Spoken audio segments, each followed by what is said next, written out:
প্রিয় শিক্ষার্থীরা, আসসালামু আলাইকুম। আশা করি সবাই ভালো আছো। আজকে চলে আসলাম আরেকটি পর্বে আলোচনা করব নতুন অধ্যায় 8 দশমিক ভগ্নাংশের 111, 12, 13 পৃষ্ঠের অঙ্কগুলো নিয়ে। তো অবশ্যই তোমরা শেষ পর্যন্ত দেখবে। আমি আশা করি যে তোমরা এখান থেকে সহজে অঙ্কগুলো শিখে যেতে পারবে।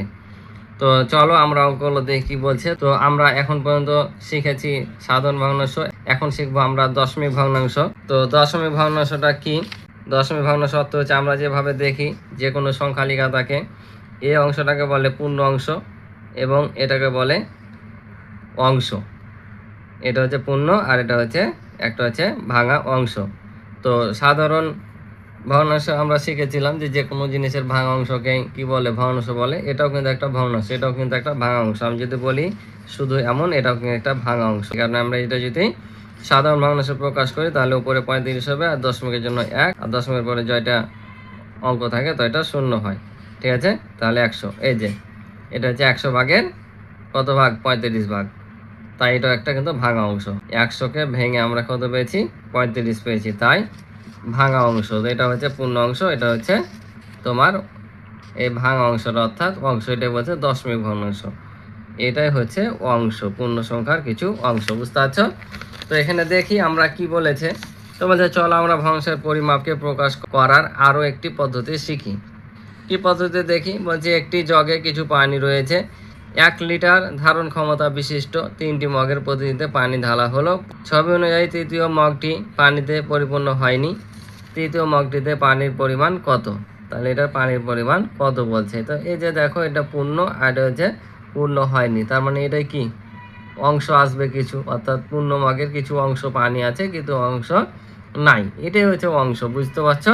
ওই জন্য বলছে দশমিক ভগ্নাংশ। তো এখানে দেখো তোমরা একটা দাগ দেখতে পাচ্ছ। তো এখানে দাগগুলো কত আছে আমরা দেখে নিই।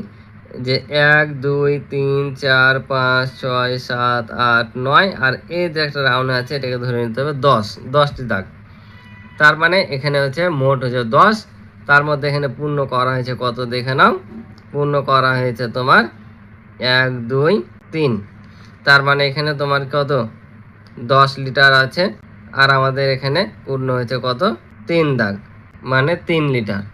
তোমরা কিন্তু এটা ধরবা না, এই দাগটা ধরবা যে কতখানি পূরণ হয়েছে। এটা যে এতখানি পানি আছে তাই রাউন্ড দিয়ে বোঝাচ্ছে, কিন্তু আসল কিন্তু এটা। তাহলে 1, 2, 3 দাগ মানে কত? বুঝতে পারছি 10 ভাগের 3 ভাগ। তার মানে কি ওপরে 3 আর নিচে 10 আসবে, তাই কি না? কারণ যত থাকবে মোট থাকবে নিচে, আর যত অংশ আসবে সেটা হবে উপরে। তাহলে এটা। আর আমরা জানি যে কোনো সংখ্যাকে এটা যদি দশমিক করতে যায় তো এখানে যতগুলো শূন্য থাকে ভাগ করলে দশমিকটা বাম পাশে সরে আসে। তার এখানে দশমিক কোথায় আছে? এটা পূর্ণ সংখ্যা, তাই পূর্ণ সংখ্যার এখানে দশমিক ধরা হয়। এখন দশমিকটা যদি সরিয়ে নিয়ে আসে তাহলে এখানে আসবে, অর্থাৎ 0.3 হয়ে যাবে। বুঝতে পারছো? এখানে জিনিসটা বলছে কোনো কিছুর অংশকে প্রকাশ করার জন্য আমরা প্রায় সেটিকে 10 ভাগ করে ব্যবহার করে থাকি। 1 লিটারের এত অংশের সমান পরিমাণকে এত লিটার বলে। এই যে আমি যেটা বলেছি যে যদি আমরা এটা লিখি তাহলে আমরা 1/10 লিখলে কত লিখতাম? 0.1 লিখতাম, তাই কি না? তাহলে এখানে 3 ছিল, 3 লিখেছি, তাই বলছে 1 লিটারের এত অংশের সমান পরিমাণকে এভাবে প্রকাশ করা হয় বা এত লিটার বলে। একে কথায় 0.1 লিটার। ঠিক আছে, একে 0.1 লিটার পড়া এবং লেখা হয়, অর্থাৎ এভাবে আমাদের উচ্চারণ করতে হয় যে 0.1। বুঝেছো? তাই দশমিকের এদিকে যা থাকবে তা সেভাবে পড়বা, দশমিকের গুলোকে কিন্তু একটা একটা করে প্রকাশ করতে হয়। যেমন এখানে যদি আমরা এখানে এভাবে লিখি তাহলে এখানে পড়তে হয় 2.45 এভাবে পড়তে হয়। বুঝতে পারছো? তাহলে এখানে বলছে এত লিটার সমান হচ্ছে এত, অর্থাৎ এটা সমান এটা। তাহলে তৃতীয় মগটিতে পানির পরিমাণ, এই যে আমি প্রথমে বললাম 3 দাগ আছে, তাহলে উপরে 3 আর নিচে 10। তাহলে 3/10 লিটার হলো এত লিটার এর 3 গুণ, অর্থাৎ এটাকে যদি আমরা 3 দিয়ে গুণ করি, কারণ আমরা যদি লিখি 3 গুণ করি, কারণ কত আছে? 3 দাগ পর্যন্ত পানি আছে, যেখানে দেখিয়ে দিয়েছে দেখো 1, 2, 3। তাহলে এটাকে 3 দিয়ে গুণ করলে আমরা কত পাচ্ছি? 0.3, অর্থাৎ এই যে আমি লিখেছিলাম 0.3, তাহলে 0.3 লিটার।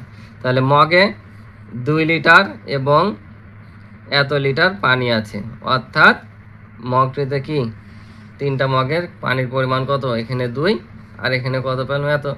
তাহলে মগে 2 লিটার এবং এত লিটার পানি আছে, যা আমরা 2.3 দিয়ে প্রকাশ করতে পারি। অর্থাৎ এখানকার 2 এটা, আর এই যে একটা ভাঙা অংশ কত পেলাম, 0.3 পেলাম, এই যে 0.3, কারণ আমরা 2 এর সাথে এই 0.3 যোগ করলে হবে 2.3। বুঝেছ? তাহলে আমরা পেলাম এইটা। তাই বলছে মগে 2 লিটার ও এত লিটার পানি আছে, যা আমরা এত দিয়ে প্রকাশ করতে পারি এবং কথায় 2.3 লিটার বলতে পারি। বুঝতে পারছো? তাহলে কি বলছে, 2.3 লিটার বলতে পারি। আশা করি বুঝছো। বলছে এত এত ইত্যাদিকে আমরা দশমিক ভগ্নাংশ এবং সংখ্যার মাঝের বিন্দুকে ডট আমরা দশমিক বিন্দু বলতে পারি। অর্থাৎ এই ডট দেওয়া আছে, ডটটাকে আমরা দশমিক বিন্দু বলি। ঠিক আছে? এই একটা ফোঁটা মানে হচ্ছে কত, এটা হচ্ছে বিন্দুটা হচ্ছে দশমিক। ঠিক আছে? তো চলো আমরা এবার পরের পৃষ্ঠায় যাই। পরের পৃষ্ঠা অঙ্ক বলতে কি বলছে দেখি। তো পরের পৃষ্ঠা দেখো, বলছে স্থানের নাম পড়ার নিয়ম। অর্থাৎ যেগুলো আমরা পূর্বে পড়লাম এগুলো স্থানের নাম একক, দশমাংশ। অর্থাৎ আমরা যখন একটা পূর্ণ সংখ্যার এভাবে পড়তাম, একক দশক করে পড়তাম। এখন দশমিক যদি থাকে এভাবে, তাহলে এটাকে বলা হয় একক, তারপর দশক করে বাড়বে, আর এদিকটাকে বলা হয় দশমাংশ। ঠিক আছে? এদিকে যদি আরও সংখ্যা থাকতো মনে করে এরকম, তাহলে এটা হবে দশমাংশ, এটা হবে শতাংশ, এটা হবে সহস্রাংশ। বুঝেছ? আমরা দশমিক থেকে যখন যাব, ডান দিক থেকে পড়তে পড়তে যাব, দশমিকের ঘরে কিন্তু একক নাই, সরাসরি শুরু হবে কি দশমাংশ। এটা হচ্ছে দশমাংশ, এটা শতাংশ, এটা হচ্ছে সহস্রাংশ। অর্থাৎ 10 ভাগের 5 ভাগ, এটা হচ্ছে তোমার 100 ভাগের মধ্যে, এটা হচ্ছে 1000 ভাগের মধ্যে। ঠিক আছে? তাই বলছে স্থানের নাম একক, দশমাংশ, পড়ার নিয়ম হচ্ছে 3.2। অর্থাৎ যেটা হচ্ছে এককের ঘরে 3, এটা হচ্ছে দশমিক, এটা হচ্ছে দশমাংশ, অর্থাৎ 2। বুঝতে পারছো? তা দশমিক বিন্দু ডান পাশের প্রথম অঙ্কের স্থানের নাম দশমাংশ। 1 দশমাংশ সমান কিন্তু 0.1। বুঝতে পারছো? তাহলে আমরা যদি এখন 4 দশমাংশ বলি, তাহলে 0.4 হবে। বুঝতে পারছো? ভগ্নাংশ ছাড়া এত এত ইত্যাদি যা আমরা আগে পড়েছি সেগুলোকে পূর্ণ সংখ্যা বলে। যেমন প্রথমে বলেছি যে দশমিকের আগের সংখ্যাগুলোকে কিন্তু পূর্ণ সংখ্যা বলে। অর্থাৎ এভাবে যদি আমরা লিখি, তাহলে এটা হচ্ছে পূর্ণ সংখ্যা, আর এটা হচ্ছে ভাঙা অংশ, অর্থাৎ দশমিক সংখ্যা। ঠিক আছে? এবার বলছে চিত্রে উল্লেখিত আয়তনগুলোকে দশমিক ভগ্নাংশে প্রকাশ করে কথায় লিখি। অর্থাৎ এই যে আয়তন দেওয়া আছে, এগুলোকে দশমিক ভগ্নাংশে প্রকাশ করে আবার কথায় লিখতে হবে। তো এগুলোতে প্রত্যেকটাতে 10টি করে দাগ আছে। অর্থাৎ এখানে 1 লিটার বোঝাচ্ছে, তার মানে প্রত্যেক এই মগ বলো বা গ্লাস বলো যাই বলো, এগুলোতে পানি আছে 1 লিটার করে। ঠিক আছে? আর এই যে দাগগুলো এক একটার মান হচ্ছে 1। তো প্রত্যেকটা দাগে যদি 10 হয়, 1 লিটার পানি হয়, তার মানে এখানে আমরা বুঝতে পারছি এখানে 9 দাগ পর্যন্ত আছে। তার মানে কি, এখানে 10 ভাগের 9 ভাগ পানি আছে। ঠিক আছে না? তাহলে এখানে 10 ভাগের 9 ভাগ যদি পানি হয়, তাহলে আমরা এখানে কীভাবে লিখতে পারি, এখানে আমরা লিখব যে 0.9 লিটার দিয়ে দিয়েছে। ঠিক আছে না? কারণ আমাদের ভগ্নাংশটা কীভাবে হতো, 10 ভাগের 9 ভাগ। তাহলে এটাকে দশমিকে প্রকাশ করলে কত হতো, 0.9 আসতো, তাই না? তাহলে এখানে হচ্ছে এত লিটার, কথায় 0.9 লিটার একটা উদাহরণ দিয়ে বুঝিয়ে দিয়েছে। তাহলে এটা কত হবে দেখো, 1 2 3 4 আছে, তার মানে কত, এখানে 0.4 হবে। তার মানে আমরা যদি এখন কথায় লিখি, তাহলে কথায় কি হবে, এখানে লিখবো আমরা 0.4। ঠিক আছে না?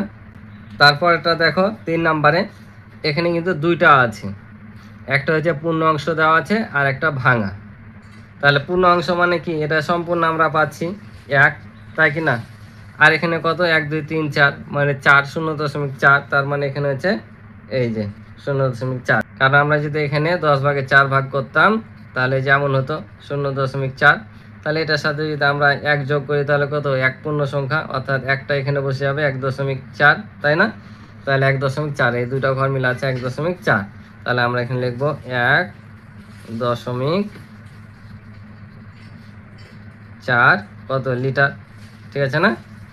লিটার। এখন আমরা লিটার লিখি এটা।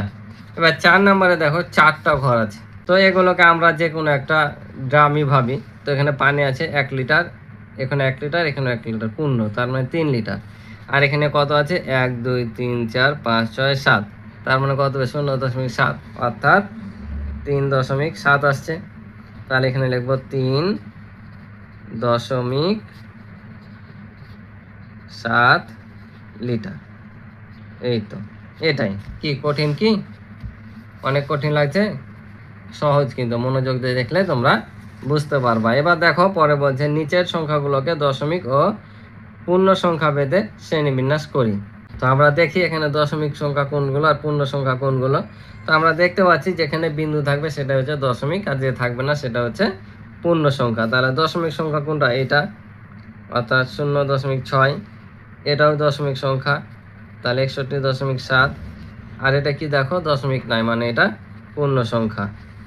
এটাও দেখো পূর্ণ সংখ্যা, দশমিক নাই। এটা হচ্ছে দশমিক সংখ্যা, এটা হচ্ছে দশমিক সংখ্যা। ঠিক আছে, তাহলে 36.8। এই যে আমাদের কি দশমিক ও পূর্ণ সংখ্যা ভেদে আলাদা করা হয়ে গেল। বুঝতে পারছো? আশা করি বুঝছো। তো এবার চলো আমরা পরবর্তী পৃষ্ঠায় যাই। তো এবার বলছে দেখো লাল ফিতার দৈর্ঘ্য কত সেন্টিমিটার। এখানে বলছে লাল ফিতার দৈর্ঘ্য কত সেন্টিমিটার। এটা একটা স্কেল দেওয়া আছে। এটা হচ্ছে লাল ফিতার দৈর্ঘ্য, এ পর্যন্ত দেওয়া আছে। এটা সেন্টিমিটারে দেওয়া আছে। এ 0 থেকে 1 পর্যন্ত 1 সেন্টিমিটার, 2 সেন্টিমিটার, 3, 4, 5, 6, 7 এভাবে 12 সেন্টিমিটার পর্যন্ত দেওয়া আছে। তো আমাদের লাল ফিতা এসছে এই পর্যন্ত। ঠিক আছে, তো আমরা দেখব এখন কত হচ্ছে। তো আমরা একটা জিনিস এখানে দেখে নেব যে এই যে এখানে প্রত্যেকটার ভিতরে আবার এক একটা করে দাগ আছে না, এই দাগগুলো আবার 10টি দাগ এসছে। তার মানে এখানে যে ছোট দাগগুলো দেখতে পাচ্ছ এগুলো হচ্ছে মিলিমিটার বলে। ঠিক আছে, সেন্টিমিটার আর হচ্ছে মিলিমিটার। কারণ এই 1 থেকে 1 করতে করতে যখন 10-এ আসবে তখন 1 সেন্টিমিটার হয়। অর্থাৎ এখান থেকে বোঝা যাচ্ছে যে 10 মিলিমিটারে হয় 1 সেন্টিমিটার। কি বললাম? 10 মিলিমিটার হচ্ছে 1 সেন্টিমিটার। অর্থাৎ এগুলো হচ্ছে 10 ভাগের একটি ভাগ। ঠিক আছে, তাহলে এখানে বলছে এই যে মনে রাখি সেন্টিমিটার হলো সেন্টিমিটার, অর্থাৎ এখানে বলছে এই যে সংক্ষেপে দেওয়া আছে সেমি, মানে বোঝাচ্ছে এটা সেন্টিমিটার, এবং মিমি মানে হচ্ছে মিলিমিটার। ঠিক আছে, মানে এই দুটার হচ্ছে সংক্ষিপ্ত রূপ। অর্থাৎ সেন্টিমিটার হলো সেন্টিমিটার, মিলিমিটার হলো মিলিমিটার, এর সংক্ষিপ্ত রূপ। ঠিক আছে, তাহলে বলছে ফিতাটির দৈর্ঘ্য কত। তাহলে আমরা ফিতাটির দৈর্ঘ্য যদি পরিমাপ করি তাহলে এ পর্যন্ত এসে 7, তার মানে আমরা সম্পূর্ণ পুরোপুরি 7 সেন্টিমিটার পাচ্ছি। আর এখন দেখব এই দাগগুলো কত পর্যন্ত এসছে। তাহলে এই দাগগুলো কি বললাম? মিলিমিটারের ঘর। তাহলে এখানে দেখতে পাচ্ছি আমরা 1টা 2টা 3টা ঘর পর্যন্ত এসছে, অর্থাৎ 3 দাগ পর্যন্ত। বুঝতে পারছো? 1 2 3, তাহলে 3 ঘর পর্যন্ত এসছে। তার মানে কত? 3 মিলিমিটার। তার মানে আমরা দেখতে পাচ্ছি 7 সেন্টিমিটার আর 3 মিলিমিটার। তাহলে আমরা এখানে লিখব যে 7 সেন্টিমিটার, আর যেহেতু 3 দাগ এসেছি ছোট দাগগুলো হচ্ছে মিলিমিটারের, তাহলে 3 মিলিমিটার। বুঝতে পারছো? এবার বলছে 1 মিলিমিটার কত সেন্টিমিটার। তাহলে 1 মিলিমিটার সমান কত সেন্টিমিটার আমাদের লিখতে হবে। এখানে দেখা যায় দেখো 1 মিলিমিটার সমান এত সেন্টিমিটার। কারণ আমি আগে বললাম যে এই দাগগুলো এক একটি কত? 10 ভাগের 1 ভাগ। তাহলে 1 মিলিমিটার সমান কত? 10 ভাগের 1 ভাগ, অর্থাৎ 1/10। এখন যদি আমি বলি 4 মিলিমিটার সমান কত, তাহলে 4/10। ঠিক আছে না? তাহলে এখানে 1 মিলিমিটার সমান বলছে এই যে এত সেন্টিমিটার। তাহলে আমরা এখানে লিখবো 0.1 সেন্টিমিটার। এটা ওরা করে দিয়েছে উদাহরণ হিসাবে। এবার বলছে 4 মিলিমিটারকে সেন্টিমিটারে কিভাবে লেখা যায়। তাহলে সেম ভাবে যে 1 মিলিমিটার সমান এত সেন্টিমিটার যদি হয়, 4 মিলিমিটার কত? এই যে 4 আমি প্রথমেই দেখালাম। ঠিক আছে না? উপরে চলে আসবে। অর্থাৎ যেটা মেন থাকে সেটা সবসময় নিচে থাকে, যেটা ভাগ করি আমরা, অর্থাৎ যেটা যত ভাগের বলি। যেমন এখানে বলছে সেন্টিমিটারের কত মিলিমিটার, অর্থাৎ 10 ভাগের কত ভাগ আছে এখানে? তাহলে 4, তাহলে এত পেলাম। ঠিক আছে, এবার হচ্ছে 7 সেন্টিমিটার ও 4 মিলিমিটারকে সেন্টিমিটারে কিভাবে লেখা যায়। তাহলে আমরা জাস্ট এই 7 সেন্টিমিটারের সাথে মিলিমিটার যা পাবো সেটা যোগ করে দেবো। অর্থাৎ 7 সেন্টিমিটার ও 4 মিলিমিটার হলো, এখানে বসবে 7 সেন্টিমিটার, আর এখানে বসবে কত? এই যে 10 ভাগের উপরে 4। এখন আমরা এখানে লিখবো 7, এটাকে দশমিকে প্রকাশ করলে হবে 0.4। তাহলে এটা যোগ করলে হবে 7.4। বুঝতে পারছো? এটাই হচ্ছে উত্তর। কি খুব কঠিন লাগছে কি?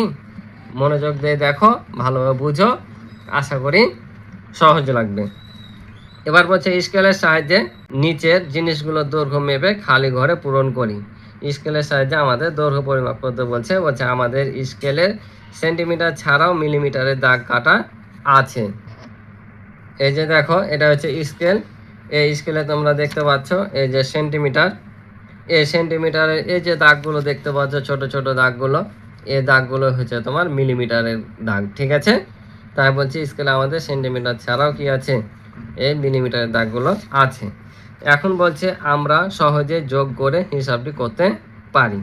তাহলে এখানে বলছে দেখো যে আমার জিনিস দৈর্ঘ্য মেপে পাই দশমিক ভগ্নাংশে, অর্থাৎ এগুলোর আমাদের এখন দৈর্ঘ্য পরিমাপ করতে বলেছে। বলছে যে পেন্সিল, কলম, বইয়ের দৈর্ঘ্য, পানির বোতল, এগুলো আমাদের কি করতে হবে, মেপে দেখতে হবে।